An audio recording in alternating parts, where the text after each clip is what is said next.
कुल तुलसा माता की जय। स्वस्ति श्री गणेशाय नमः।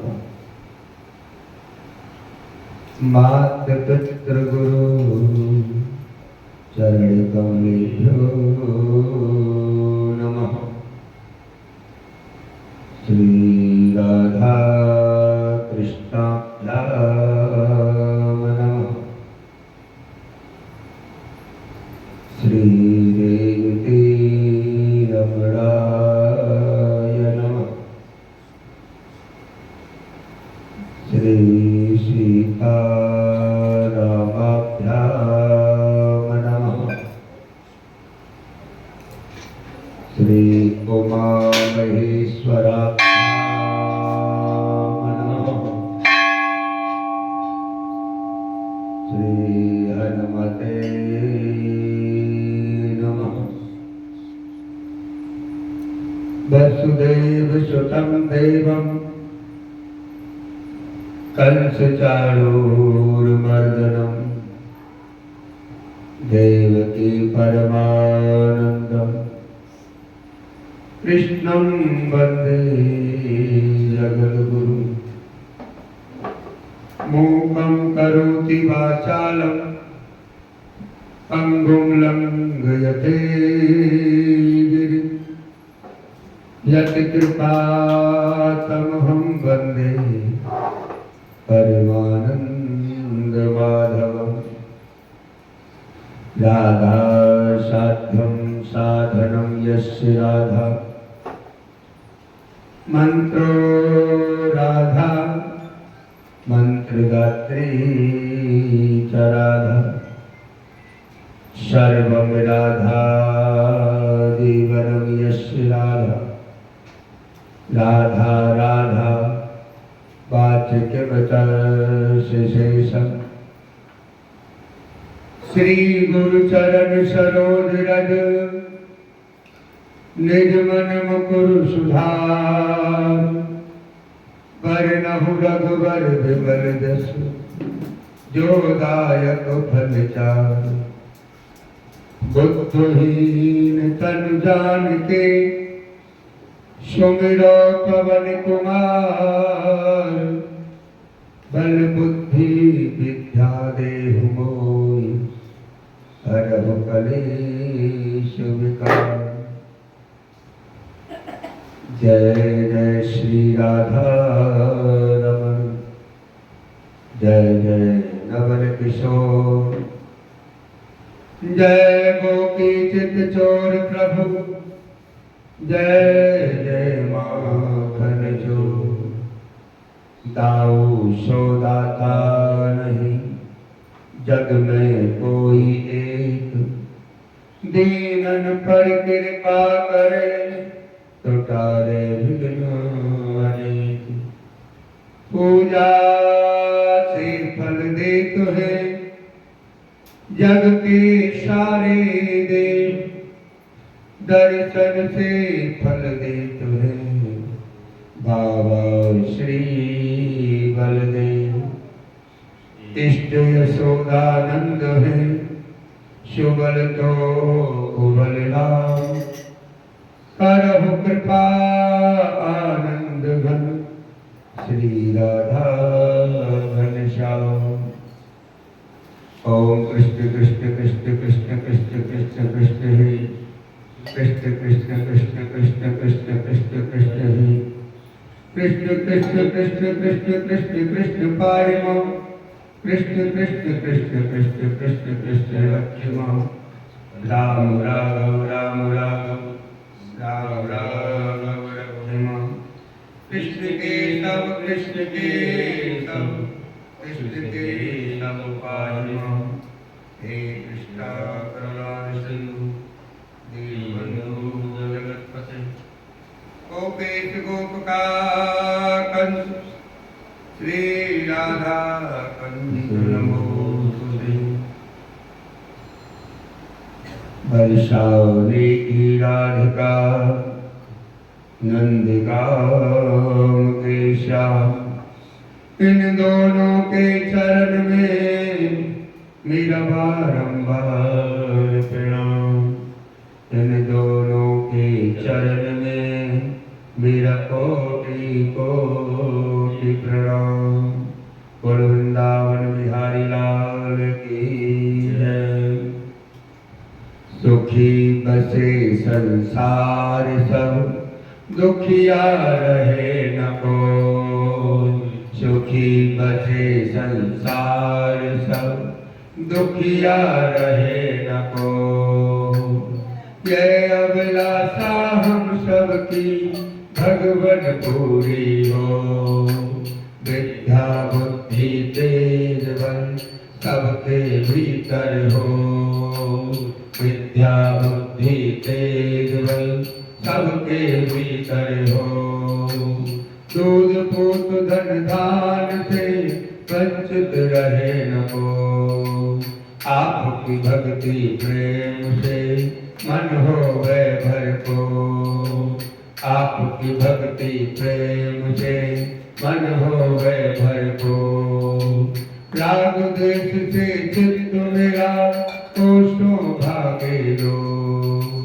मिले भरोसा नाम का हमें सदा जग दे। मिले भरोसा नाम का हमें सदा जग दे। आशा तेरे नाम की बनी रहे मम जी। हमें बचाओ पाप से करके दया दया। हमें बचाओ पाप से करके दया दया।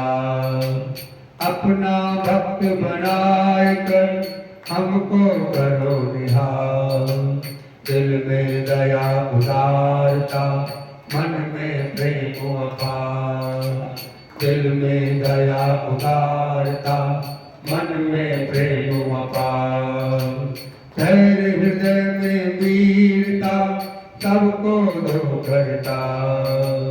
नारायण तुम आप हो पाप विमोचनहार। नारायण तुम आप हो पाप विमोचनहार। क्षमा करो अपराध सब कर दो जग से पार। हाथ जोड़ विनती करूं सुनिए कृपा निधान। हाथ जोड़ विनती करूं सुनिए कृपा निधान। साधु संगत सुख दे दिए दया नम्रता दीजिए। दया नम्रता दीजिए। दया नम्रता दीजिए। दया नम्रता दीजिए। दया नम्रता। बोल वृंदावन बिहारी लाल की जय। बोल तुलसा माता की जय।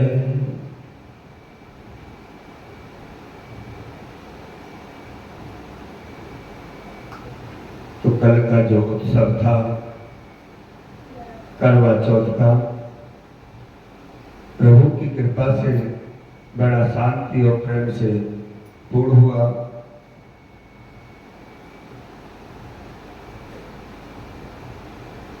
कार्तिक महात्मा की कथा में कल हम सेवन कर रहे थे कि जलंधर ने जब देवताओं को जीत लिया और जो 14 रत्न थे उनको अधिकार में ले लिया। उसके बाद शुंभ निशुंभ को अमरावती यानी स्वर्गपुरी का राज दे दिया और जालंधर देवताओं की खोज करने लगा। देवताओं ने भयभीत होकर भगवान नारायण की स्तुति की, प्रार्थना की। हे कच्छमच्छ रूप धारण करने वाले, हे भक्तों पर दया करने वाले, भक्तों के निमित्त हर युग में अवतार धारण करने वाले लक्ष्मी के प्रति आप ही हमारी रक्षा करें। जलंधर दैत्य से आप हमारी रक्षा करें। भगवान नारायण जो ही बैकुंठ से आने लगे तो माता लक्ष्मी सामने हाथ जोड़कर खड़ी हो गई, हे प्रभु आप कहां जा रहे हो? तो भगवान विष्णु ने कहा कि देवताओं को जलंधर राज ने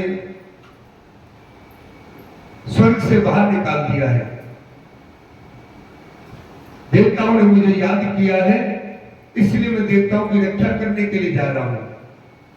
तो माता लक्ष्मी कहने लगी कि प्रभु मैं आपकी परम प्रिया हूं और जलंधर मेरा भाई है, समुद्र से उत्पन्न हुआ है, तो आप मेरे भाई को कैसे मार सकते हैं? इस पर भगवान नारायण ने कहा कि लक्ष्मी मैं जलंधर को मारूंगा नहीं, क्योंकि वो शिव जी के अंश से उत्पन्न हुआ है और ब्रह्मा जी का वरदान भी मिला हुआ है कि ये शिव जी के हाथ से ही मारा जाएगा। इस पर जलंधर भगवान नारायण में घोर संग्राम हुआ। अंत तो गत्ता जब नारायण भगवान ने जलंधर की गदा को काट दिया तो मल्ल युद्ध होने लगा। मल्ल युद्ध के बाद में जब भगवान विष्णु ने कहा कि जलंधर तुम्हारा हमारा युद्ध करना ठीक नहीं है, क्योंकि आप लक्ष्मी के भाई हो, इसलिए मैं आपकी वीरता से बड़ा प्रसन्न हूं, आप वरदान मांगो। तो जलंधर ने कहा कि हे नारायण यदि आप मेरे पर प्रसन्न हैं, लक्ष्मी जी सहित गरुड़ जी सहित आप मेरे महलों में मेरे घर में निवास करें। तो भगवान नारायण लक्ष्मी जी सहित गरुड़ जी सहित जलंधर के महलों में निवास करने लगे। तो नारद जी ने कहा हे राजा पृथु मैं भी ये राज वैभव देखने के लिए एक दिन जलंधर के पास गया। जलंधर ने हमारे पहुंचने पर पाद अर्घ आचमन आदि से स्वागत किया और हमें वहां पर आसन दिया। और फिर जलंधर ने पूछा हे नारद जी, हे ब्रह्मर्षि, आपका किस कारण से आगमन हुआ? आप अपने आने का कारण बताएं। तो नारद जी ने कहा जलंधर मैं भगवान शिव के यहां गया था,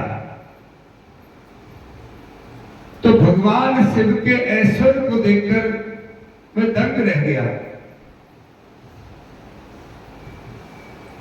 उनका ऐश्वर्य किसी से कम नहीं है और उनका जैसा सुख आनंद किसी के पास नहीं है। फिर मैं तुम्हारे पास आया तो तुम्हारे पास भी किसी वस्तु की कोई कमी नहीं है, 14 रत्न आपके पास है। आपने सारी पृथ्वी को जीत रखा है, स्वर्ग को जीत रखा है, लेकिन आपको देखकर और शिव को देखकर एक ही अंतर नजर आता है कि जो स्त्री रूप रत्न शिव के पास है पार्वती के रूप में, वो आपके पास नहीं है। यानी जलंधर की आपके पास बहुत सारी रानियां हैं, स्त्रियां हैं, एक से एक सुंदर हैं, लेकिन पार्वती की बराबरी कोई नहीं कर सकता। ब्रह्मा जी ने अनेक अप्सराओं को रचा, लेकिन पार्वती के मुकाबले कोई नहीं है। और जिसके पास 14 रत्न हैं, उसके पास स्त्री रत्न ना हो, ये कैसे हो सकता है? नारद जी इतना कहकर के वहां से चले गए। अब काम में अंधा होकर जालंधर ने तुरंत राहु का आह्वान किया, राहु को बुलाया और आज्ञा दी कि कैलाश पर जाकर उस शिव अवधूत को जो अपने शरीर पर भस्म धारण करते हैं, भूत प्रेतों के साथ निवास करते हैं, जो भांग धतूरा खाकर के अपना जीवन व्यतीत करते हैं, ऐसे शिव से जाकर के मेरी आज्ञा सुना दो कि ये पार्वती रूप रत्न आपके स्थान पर रहने लायक नहीं है। हमारे महाराज त्रिलोकी विजेता महाराज जालंधर जिसके पास 14 रत्न हैं, तो स्त्री रूप रत्न भी उनके ही पास होना चाहिए। ये आज्ञा लेकर के और राहु जैसे कैलाश पर पहुंचा तो राहु की दृष्टि पड़ते ही सारा कैलाश काला पड़ गया। राहु ने जब देखा कि भोलेनाथ नजर नहीं आ रहे, तो वहां पर जो भी नंदी आदि द्वारपाल थे सबने रोका, लेकिन राहु किसी से नहीं रुका और भोलेनाथ के पास पहुंच गया। भोलेनाथ के पास जाकर के जो शब्द जालंधर ने राहु को कहे थे, वो यूं की तो जाकर के भोलेनाथ से राहु ने कह दिए कि रत्नों के राजा त्रिलोक विजेता जालंधर के पास स्त्री रूप रत्न होना चाहिए। ऐसे स्त्री रूप रत्न को रखने का आपका कोई अधिकार नहीं है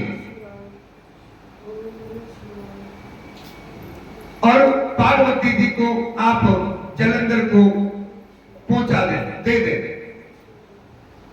तो जब पार्वती के बारे में भोलेनाथ ने सुना तो उनकी भ्रमटी तड़ गई, यानी नेत्र लाल हो गए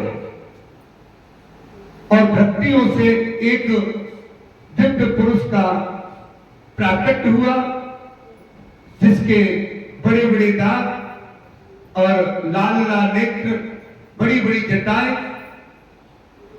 प्रकट हुआ और वो प्रकट होते ही राहु को खाने के लिए, मारने के लिए आगे बढ़ा। लेकिन राहु ने हाथ जोड़कर क्या है, भोलेनाथ एक तो मैं ब्राह्मण हूं, दूसरा दूध के रूप में आया हूं, तो मेरी रक्षा करें, मुझे बचाए। तो जैसे ही प्रार्थना की तो भगवान भोलेनाथ ने राहु को वहां से दूर फेंक दिया। राहु दूर जाकर के गिरा और जो वो प्रकट हुआ था भों से, उसने कहा कि भोलेनाथ मुझे भूख लग रही है, मुझे कुछ खाने को दो। भोले बाबा ने कहा कि आप अपने हाथ पैरों को खाओ।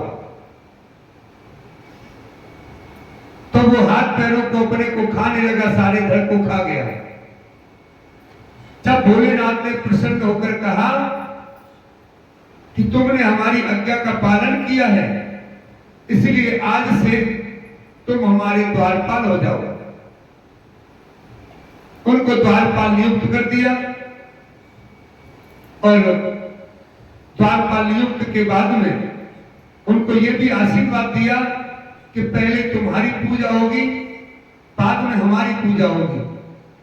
तुम्हारी पूजा के बगैर हमारी पूजा अधूरी रहेगी, ऐसा आशीर्वाद दे दिया।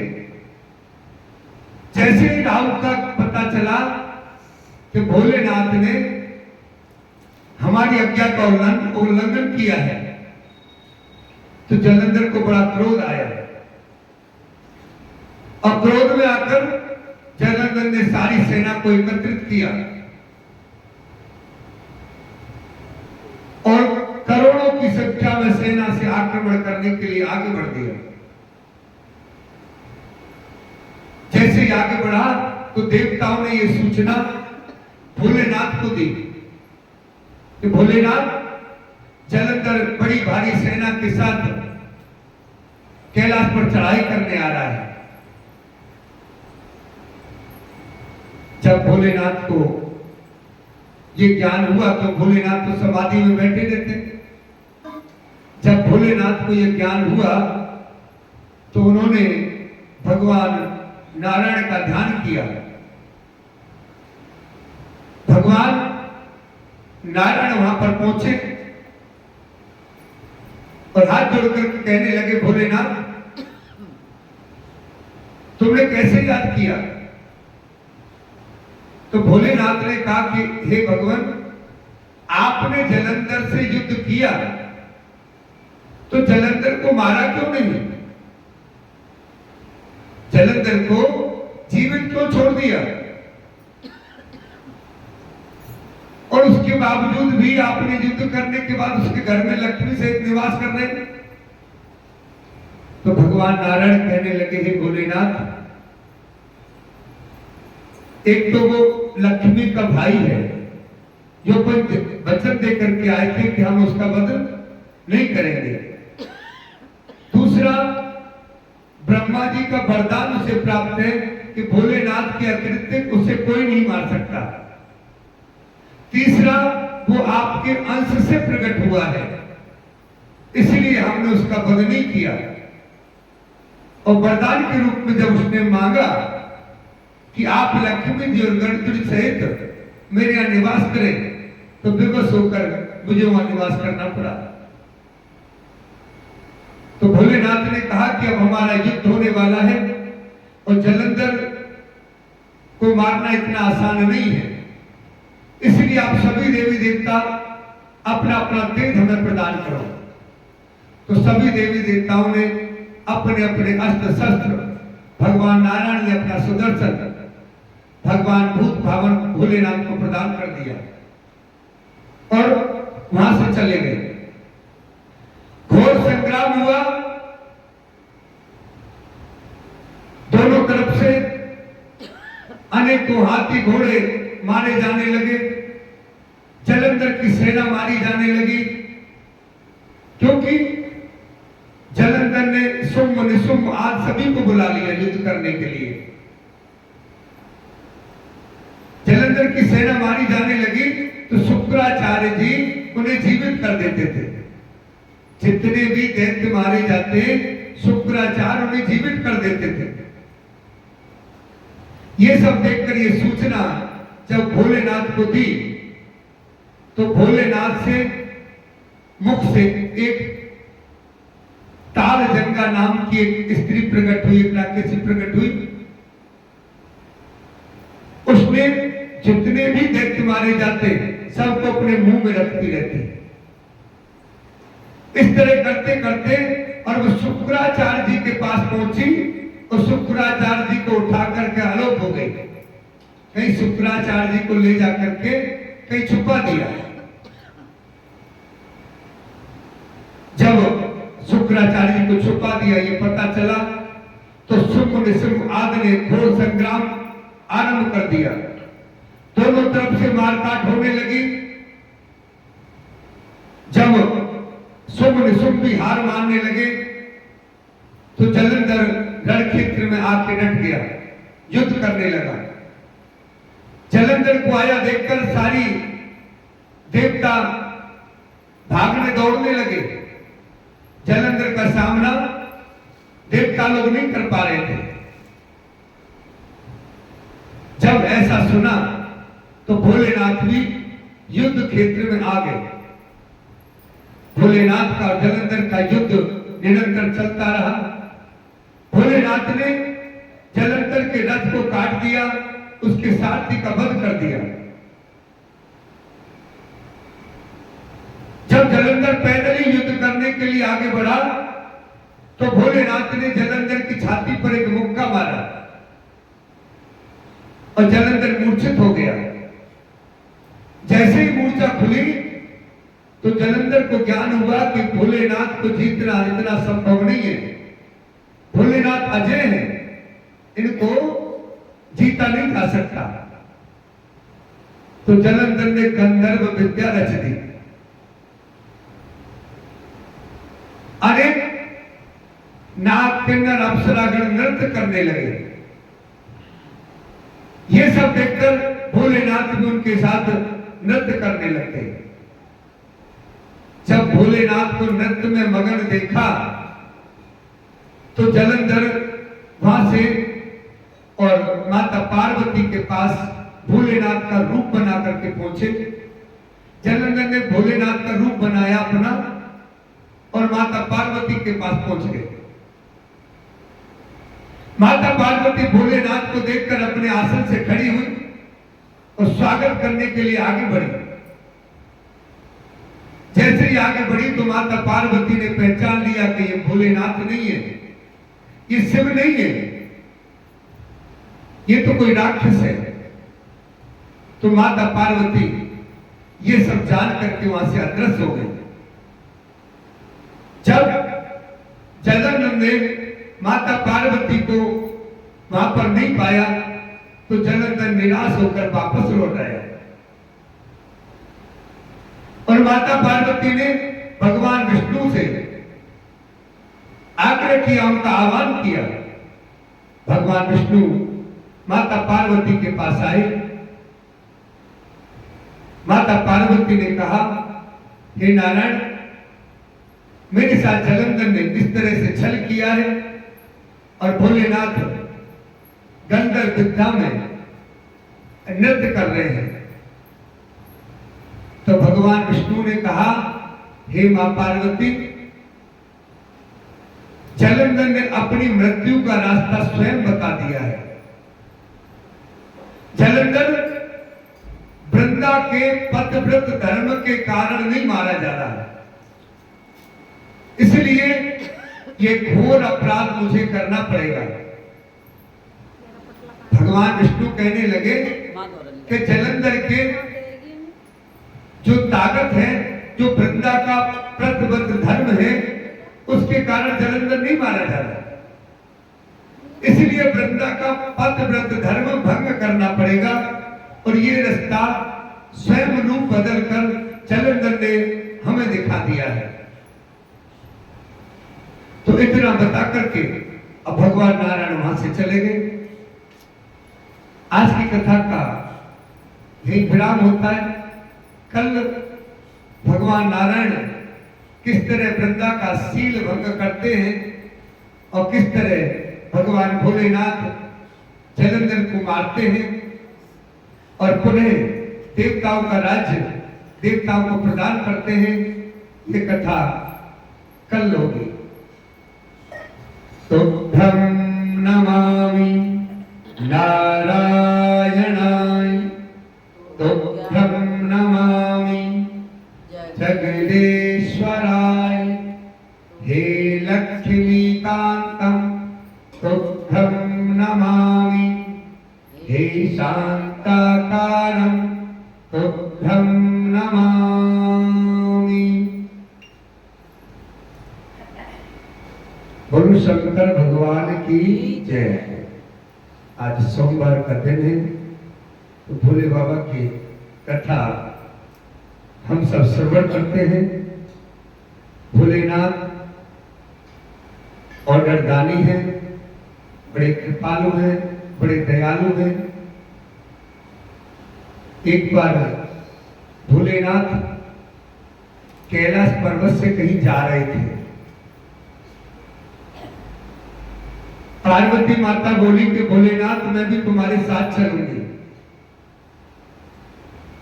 भोले बाबा बोले कि पार्वती तुम हमारे साथ मत चलो, तुम घर पर ही रहो तो ठीक है।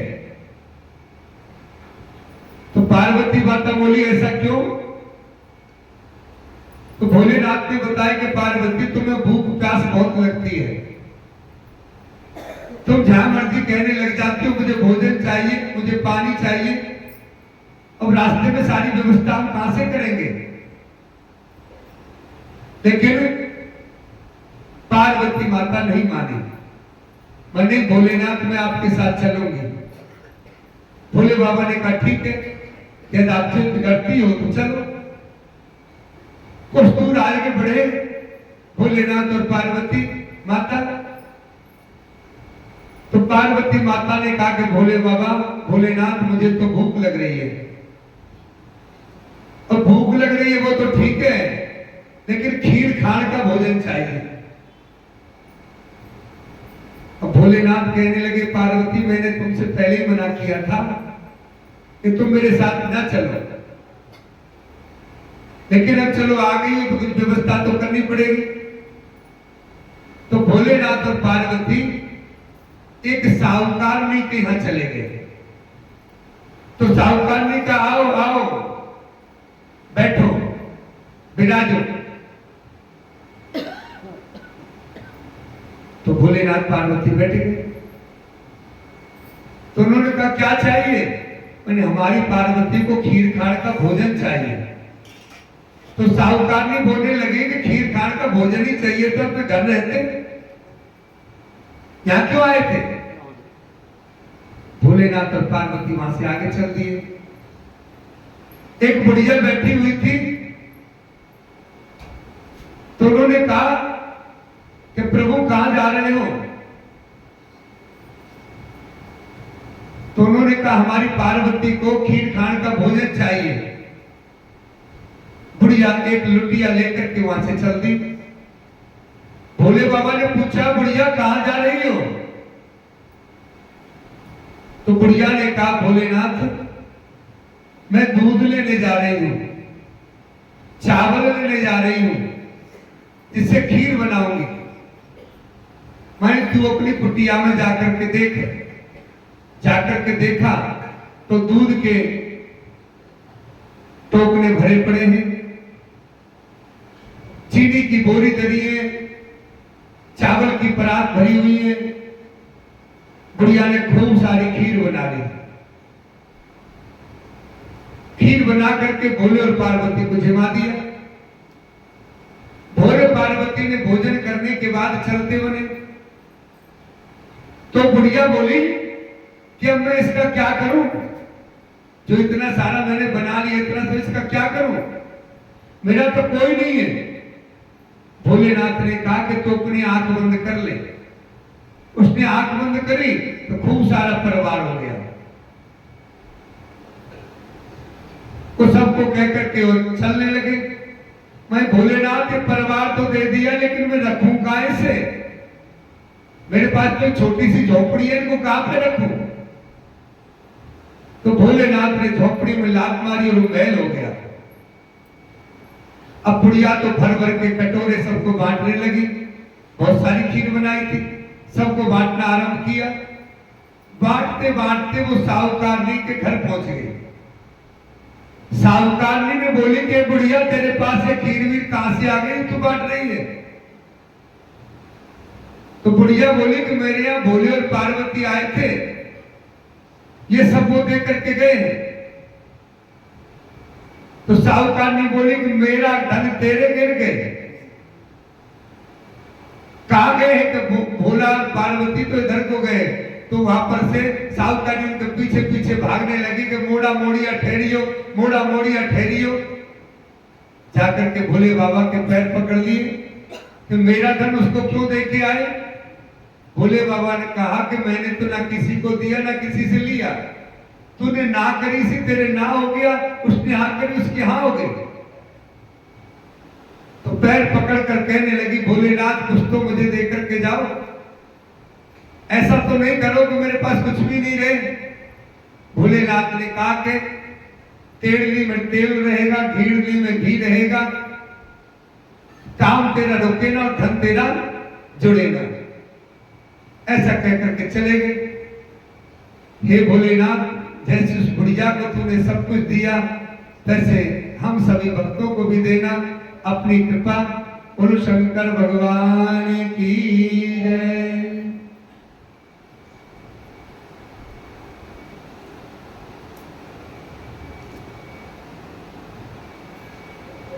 एक कथा आती है, क्षमा बड़े को चाहिए, छोटे को दुर्वाद। एक बार सभी संतों ने, सभी देवताओं ने एक यज्ञ किया।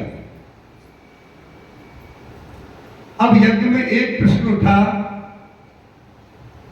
कि यज्ञ का भाग प्रथम किसको दिया जाए।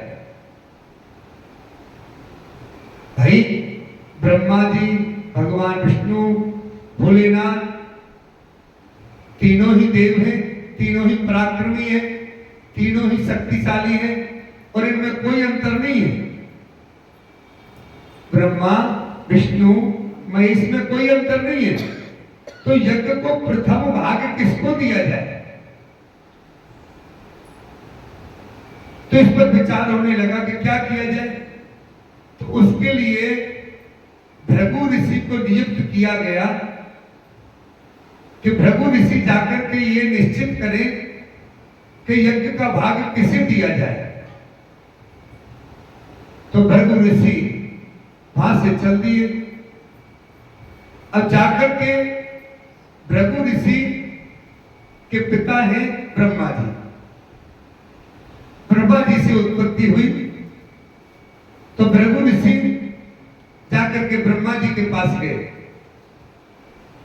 ना प्रणाम किया, ना कुशल खेम, जाकर के आसन पर बैठ गए।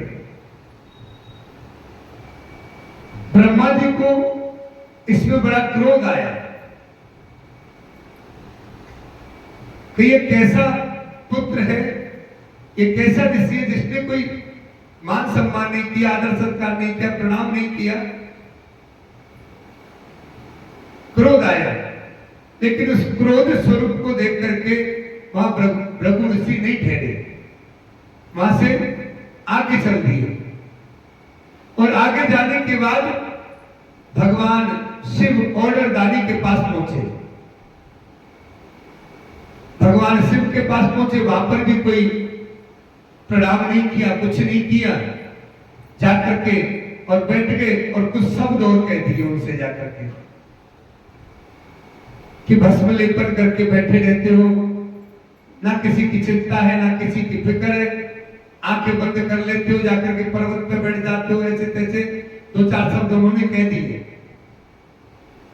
तो इस पर भोलेनाथ को बड़ा क्रोध आया कि भृगु ऋषि आकर के इतना सम्मान करते थे, प्रणाम करते थे, कुशल खेम पूछते थे, अरे क्या कहते जा रहे हैं। भृगु ऋषि इसी तरह कुछ अपशब्द बोलते रहे। तो जब भोलेनाथ को क्रोध आया तो भोलेनाथ ने अपना त्रिशूल उठा लिया। इस पर मां पार्वती ने भोलेनाथ का हाथ पकड़ा कि नहीं भोलेनाथ, एक तो संत है, दूसरे ब्राह्मण है, इसलिए इन पर क्रोध नहीं करना चाहिए। ये सब दृश्य देख करके भृगु ऋषि बैकुंठ में पहुंचे। वहां पर शेष सैया पर भगवान नारायण आराम से लेटे हुए थे और माता लक्ष्मी उनके चरण दबा रही थी। भृगु ऋषि जैसे ही वहां पर पहुंचे तो उन पर कोई स्वागत नहीं, सम्मान नहीं, जाते ही विष्णु भगवान की छाती पर लात मारी, यानी पैर की ठोकर मारी। भगवान विष्णु तुरंत खड़े हुए और खड़े होकर के भृगु ऋषि के चरण पकड़े। हे ब्रह्म ऋषि, आपका हमारे यहां आगमन हुआ और आपकी कोई सूचना नहीं थी, इसलिए हम आपका स्वागत नहीं कर सके। और हमारी वज्र जैसी कठोर छाती है और आप तो संत हो, आप तो महात्मा हो, आप तो तपस्या में अपने शरीर को सुखाते हो, इसलिए आपके चरणों में बड़ी चोट आई होगी, कष्ट हुआ होगा। और वो अपने घुटने पर रखकर उनके पैरों को सहलाने लगे। इस अपराध को जानकर भृगु ऋषि ने क्षमा मांगी। नारायण, मेरे से अपराध हुआ है, लेकिन मैं यहां पर नियुक्त करके भेजा गया सभी संतों ने, सभी वेदों ने, सभी महर्षियों ने, तब मैं यहां पर आया। तो उसके बाद यही निश्चित किया गया, क्षमा बड़े को चाहिए, छोटे को दुर्वार। जो क्षमा कर सकता है वही सबसे महान है, वही सबसे बड़ा है। हालांकि दृष्टि में देखा जाए तो ब्रह्मा विष्णु महेश में कोई अंतर नहीं है, ये तीनों एक ही है। केवल संसार का संचालन करने के लिए अलग अलग रूप रखते हैं। जिस तरह एक संत समझाते हैं कि जिस तरह एक स्त्री के अलग अलग रूप होते हैं, जो पिता के लिए बेटी होती है, जो पिता के गोद में पलती है, और जब उसकी शादी हो जाती है तो वो पत्नी हो जाती है और अपने सास ससुर की पिता की तरह सेवा करती है और अपने पति की सेवा करती है। और जब वो माँ बन जाती है तो जिस तरह उसको उनके माता पिता ने गोद में खिलाया था, उस तरह वो अपने बच्चों को गोद में खिलाती है, लेकिन स्त्री एक ही होती है। इस तरह भगवान के अलग अलग रूप हैं, अलग अलग उनका कार्य है, लेकिन उनकी महानता में कोई अंतर नहीं है। तो क्षमा बड़े को चाहिए, छोटे को दुर्वार। अब हम भगवान राम की कथा में प्रवेश करते हैं। तो धम नमामि नारायणाय, तो धम नमामि जगदीश्वराय, हे लक्ष्मीकांतम तुभ्यं नमामि, हे शांताकारं तुभ्यं नमामि। माता सीता प्रभु राम को कहानी सुनाती थी। एक दिन भगवान राम को किसी काम से बाहर जाना पड़ गया। सीता माता कहने लगी कि प्रभु मैं अपनी कहानी किससे सुनाऊंगी। भगवान राम बोले ऐसा करियो सीता, कुएं की पाल पर जाकर बैठ जाइयो, वहां औरतें पानी भरने आएंगी, तेरी कहानी सुन लेगी। सीता माता ने कहा ठीक है प्रभु, जैसी आपकी इच्छा। सीता माता कुएं की पाल पर जाकर बैठ गई। वहां एक औरत आई, उसने रेशम जरी की साड़ी पहन रखी थी और सोने का घड़ा ले रखा था। सीता माता ने कहा बहन मेरी कहानी सुन ले, लेकिन वो बोली जितने में तेरी कहानी सुनूंगी मुझे देर हो जाएगी, मेरे घर में सास लड़ेगी, इसलिए मैं तुम्हारी कहानी नहीं सुनती। घर गई तो रेशम जरी की साड़ी फट गई और जो सोने का घड़ा था वो मिट्टी का हो गया। सास बोली बहू किसका दोष सिर ले आई। बहू बोली सासू जी दोष क्या, कुएं पर एक औरत बैठी थी, वह कह रही थी मेरी कहानी सुन ले, मैंने नहीं सुनी तो ऐसा हो गया। अगले दिन सास वही साड़ी पहन कर गई, वही घड़ा लेकर गई। सीता मैया बोली बहन मेरी कहानी सुन ले। सास बोली बहन एक बार नहीं 4 बार सुना, मैं 4 बार सुनूंगी। राम आए लक्ष्मण आए देश के पुजारिया, काने मिलाए आओ राम बैठो राम, अभी रसोई दी मोड़ा माखन मिश्री खाओ राम, दूध बतासा पियो राम, सूत के पन्ना तोड़ो राम, शाल दुशाला ओढ़ो राम, जब बोलू जब राम राम। राम सवारे सबके काम, खाली घर भंडार भरेंगे, सबका बेड़ा पार करेंगे। श्री राम जय राम जय जय राम, श्री राम जय राम जय जय राम। कहानी सुनकर के सास घर आई तो रेशम जरी की साड़ी हो गई, सोने का घड़ा हो गया। बहू बोली सासू जी तुम ये कैसे कर लाई। तो सासू मैया बोली बहू तू दोष लगाई थी, मैं दोष उतार आई। ऐसी वो कौन थी। तो सास बोली वो सीता माता थी, पुराने से नया कर देती है, खाली घर भंडार भर देती है और जो कुछ इच्छा हो उसे पूरा कर देती है। अच्छा सासू माँ ऐसी कहानी तो मुझे भी सुना दो। ले बहू तू भी सुन ले। राम आए लक्ष्मण आए देश के पुजारी आए, मिताने मुकाने मिलाए आओ राम बैठो राम, अपनी रसोई दी मोरा माखन मिश्री खाओ राम, दूध बतासा पियो राम, सूत के पल्ला तोड़ो राम, शाल दुशाला ओढ़ो राम, जब बोलो जब रामी राम, राम सवारे सबके काम, काली घर भंडार भरेंगे सबका बेड़ा पार करें, श्री राम जय राम जय जय राम, श्री राम जय राम जय जय राम। बहू बोली सासू अम्मा कहानी तो बहुत अच्छी है। सासू अम्मा बोली कि बहू रोज कर लिया करेंगे। अब सास बहू दोनों सुबह सुबह खड़ी हो जाती जल्दी और नहाती धोती पूजा पाठ करती, नित्य में सीता माता की कहानी कहती। एक दिन उनकी पड़ोसन आई, भाई बहन जरा आंच दे दे। पड़ोसन से बोली कभी हमने आंच नहीं जलाई है। पड़ोसन बोली सुबह 4 बजे से आपके घर में भटका हो रहा है, आप सुबह 4 बजे से खड़का नहीं हो। तो वो सास को बोली सुबह हम 4 बजे खड़े हुए, नहाए जो पूजा पाठ करी, सीता माता की कहानी कही। पड़ोसन बोली सीता माता की कहानी कहने से क्या होता है? सीता माता की कहानी कहने से दूर भंडार हो जाते, सारे कार्य सिद्ध हो जाते। पड़ोसन बोली बहन ऐसी कहानी तो मुझे भी सुना दो। ले भाई तू भी सुन ले। राम आए लक्ष्मण आए देश के पुजारी आए, मिताने मुकाने मिलाए आओ राम बैठो राम, कभी रसोई दियो राम, माखन मिश्री खाओ राम, दूध पतासा पियो राम, सूत के पल्ला ओढ़ो राम, शाल दुशाला ओढ़ो राम, जब बोलो जब रामी राम, राम सवारे सबके काम, खाली घर भंडार भरेंगे सबका बेड़ा पार करें, श्री राम जय राम, श्री राम जय जय राम। अब वो पड़ोसन में सीता माता की कहानी कहने लगी। सीता माता ने उसके घर भंडार भर दिए। हे मेरी सीता माता, जैसे सबके भंडार भरे वैसे हमारे भरियो, लक्ष्मी जी का वासो, अन्नपूर्णा का वासो, बोलो सीता माता की जय।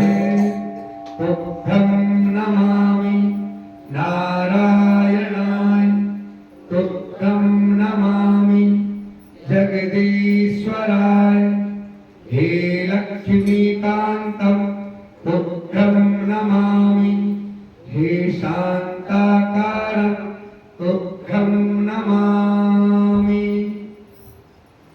भोलेनाथ का एक छोटा सा भजन करते हैं, उसके बाद आरती।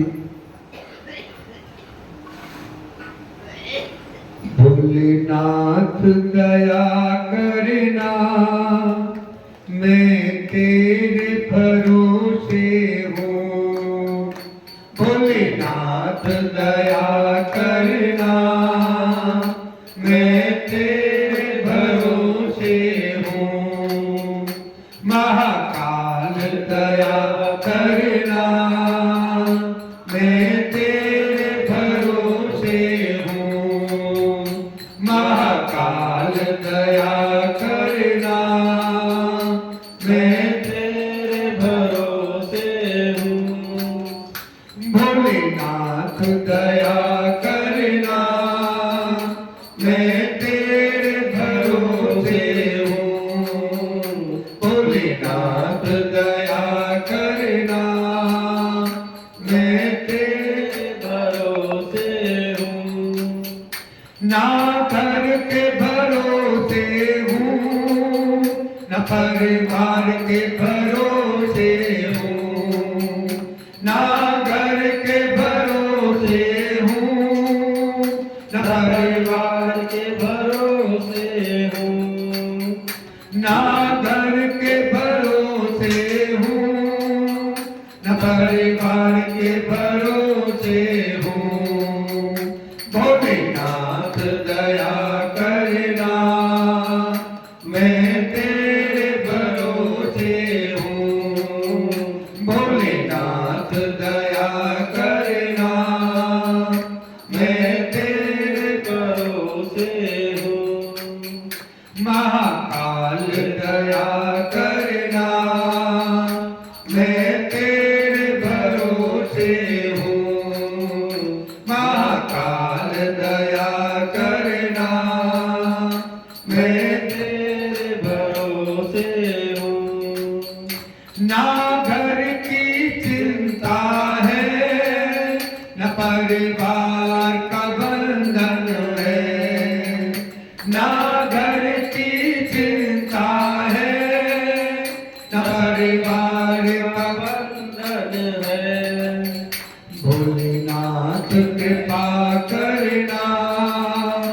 मैं तेरे भरोसे हूँ, भोलेनाथ कृपा करना।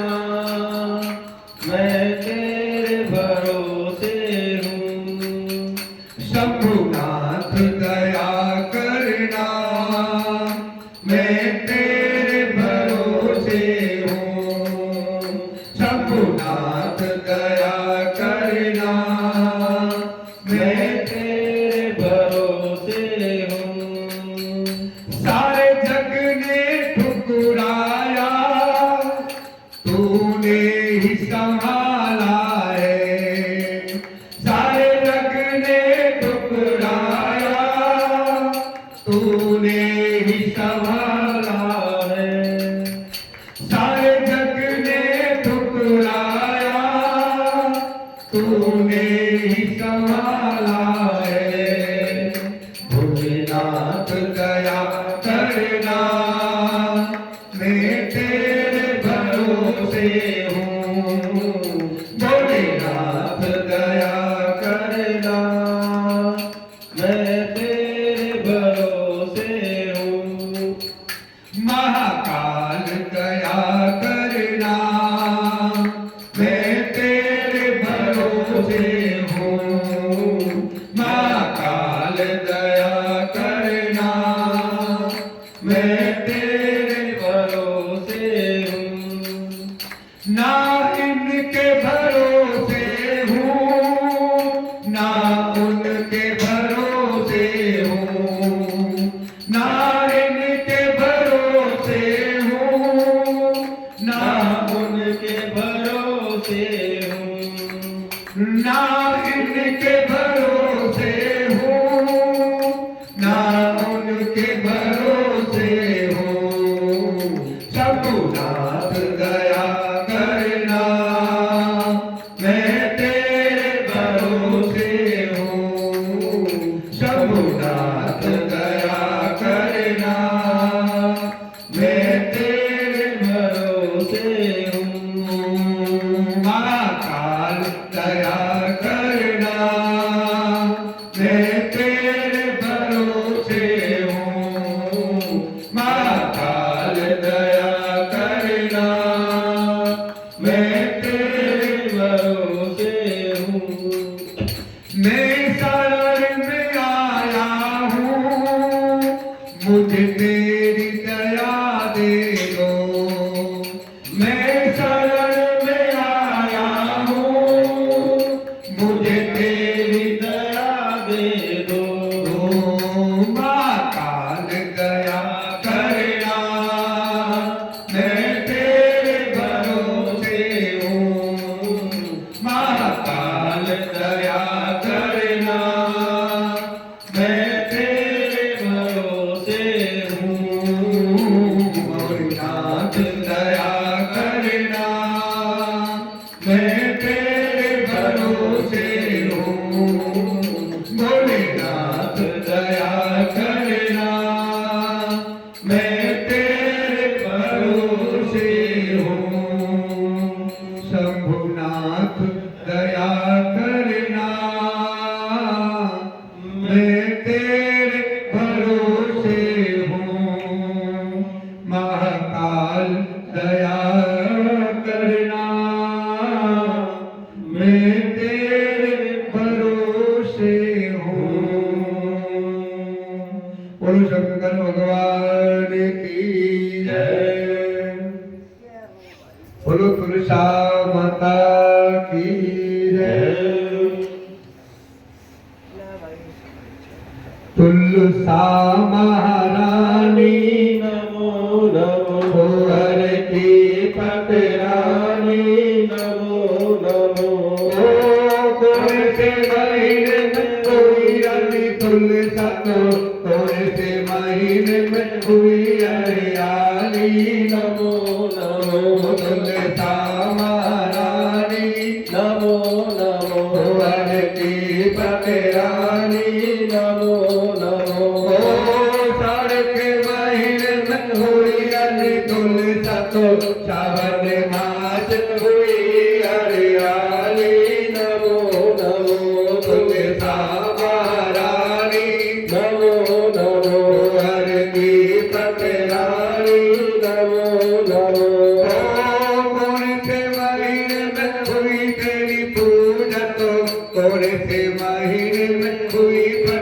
रानी नमो नमो तुलसा महारानी नमो नमो हर की पतरानी नमो नमो कार्तिक महीने में हुई मेरी पूजा तो मघिर मास हुई पतरानी नमो नमो तुलसा महारानी नमो नमो हर की पतरानी नमो नमो दीप मेरे आरती को पुष्पन की बरसावर सानी नमो नमो तुलसा महारानी नमो नमो हर की पतरानी नमो नमो छप्पन भोग छठी सौगंधन बिरधुल साहर एक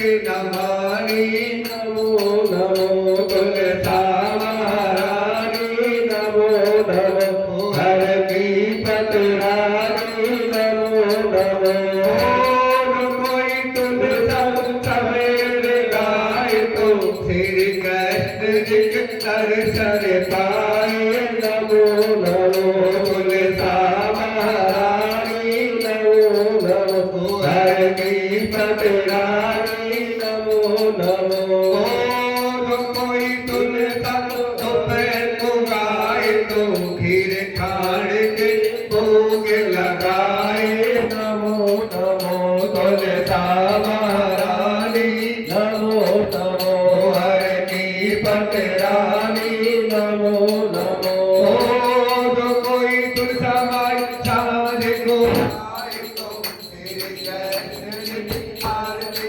उतारे नमो नमो तुलसा महारानी नमो नमो हर की पतरानी नमो कोई तुलसा आदि को गाए तो तेरे कृष्ण के चरण लगाए नमो नमो तुलसा महारानी नमो नमो हर की पतरानी नमो बोलो तुलसा माता की जय। श्री कार्तिक भगवान की है आरती पापियों को पाप से तारती श्री कार्तिक भगवान की है आरती पापियों को पाप से तारती कार्तिक मास निराला नवजोत जगाने वाला ये कार्तिक मास निराला नवजोत जगाने वाला हरि ध्यान यही हरि नाम यही जग के मंगल की आरती पापियों को पाप से तारती श्री कार्तिक भगवान की है आरती पापियों को पाप से तारती जैसा पावन पुण्य पापों को जगाने वाला हर दर्श जगाने वाला जैसा पावन पुण्य पापों को मिटाने वाला हर दर्श कराने वाला जय सुख करनी जय दुख हरनी श्री मधुसूदन की आरती पापियों को पाप से तारती श्री कार्तिक भगवान की है आरती पापियों को पाप से तारती मधुर को जगपंथ को सन्मार्ग बताने वाला सिद्धि को बताने वाला जय मधुर बोल जगपंथ को सन्मार्ग बताने वाला बिगड़ी को बनाने वाला श्री राम यही हर श्याम यही प्रभु की महिमा की आरती पापियों को पाप से तारती श्री कार्तिक भगवान की है आरती पापियों को पाप से तारती बोलो कार्तिक भगवान की जय बांके बिहारी तेरी आरती गाओ बांके बिहारी तेरी आरती गाओ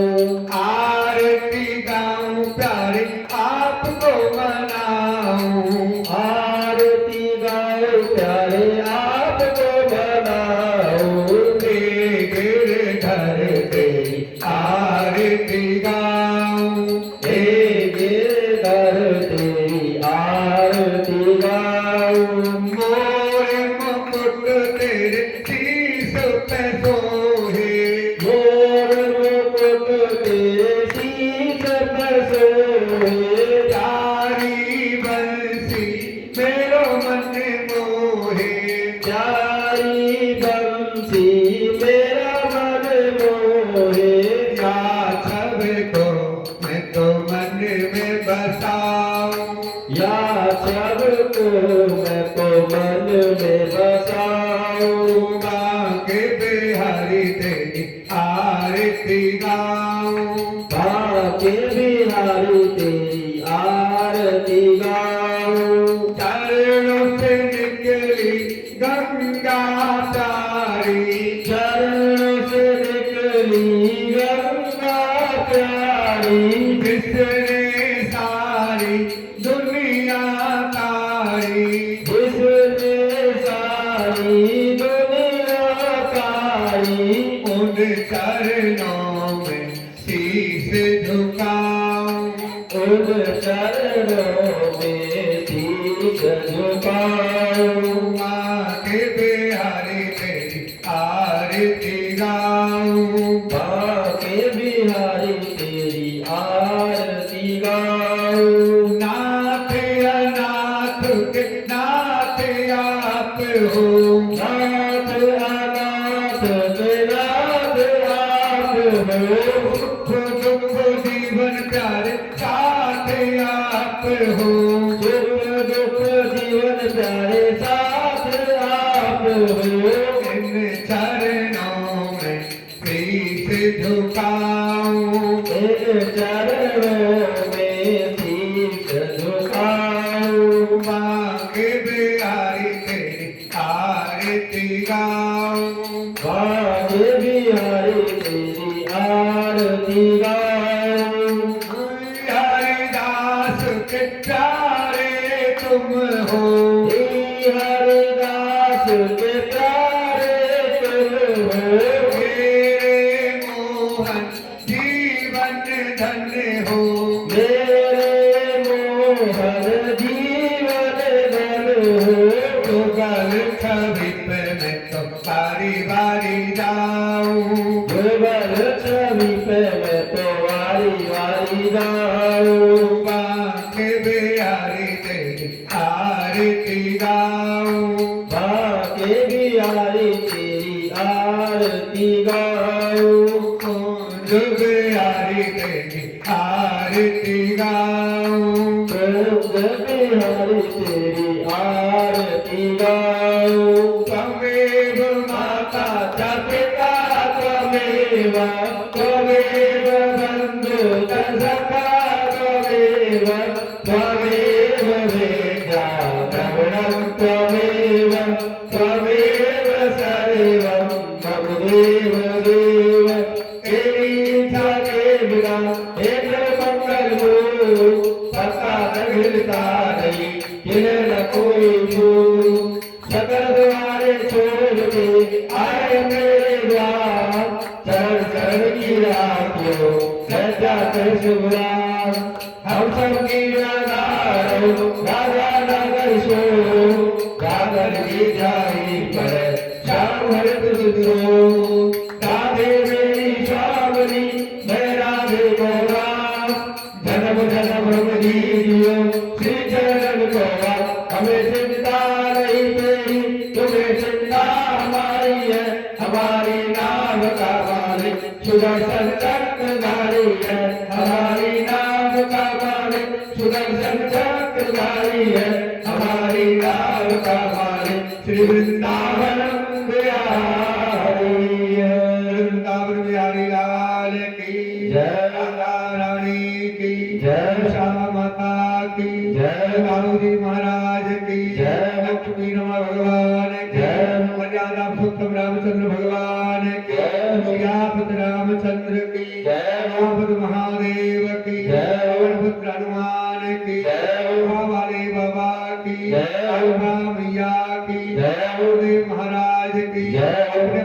माता अवतार की, जय हो। हस्ती माता की, जय हो। गौ माता की, जय हो। भारत माता की, जय हो। सनातन धर्म की, जय हो। जय मेरी सच्ची याद होता है माता तेरी सदा जयकारा शेरावाली राम। बोल साचे दरबार की जय जय जय श्री राम, राधे जय श्री राधे जय श्री राधे श्याम। धर्म की, जय हो धर्म की, जय हो अधर्म का, नाश हो अधर्म का नाश हो प्राणियों में, सद्भावना हो प्राणियों में सद्भावना हो विश्व का कल्याण हो विश्व का कल्याण हो विश्व का कल्याण हो। ओम नमः पार्वती पते हर हर महादेव शंभो भोलेनाथ की जय हो। एक और सूचना फिक्स हो चुकी है हमारे यहाँ मंदिर में, जैसा कि निरंतर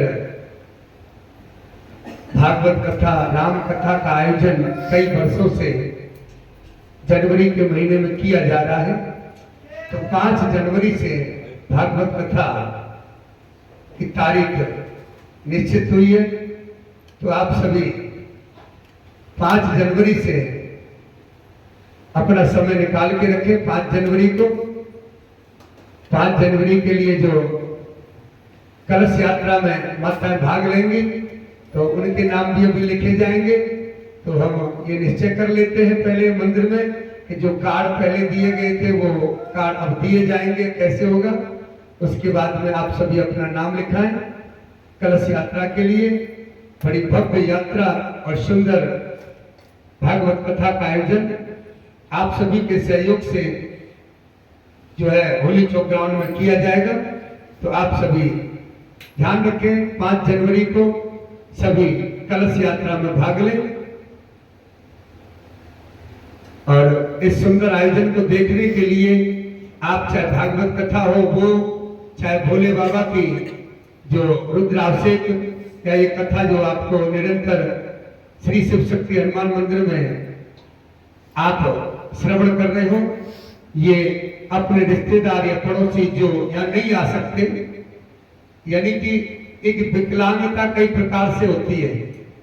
एक तो शरीर से होती है, एक मन से होती है, बुद्धि से होती है।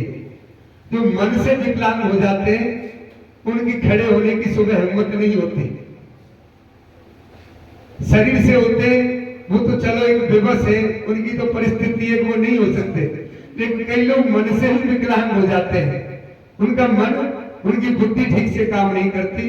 तो उनके लिए YouTube के माध्यम से आप गुरुजी 1108 पर निरंतर कथा श्रवण कर सकते हैं और कमेंट के माध्यम से वहां से जो भी कुछ हमारी शिकायतें हैं, मतलब हमसे शिकायत है किसी की, तो वो भी कमेंट के माध्यम से भेजें ये आपकी शिकायत है तो आप इसे पूरा करें।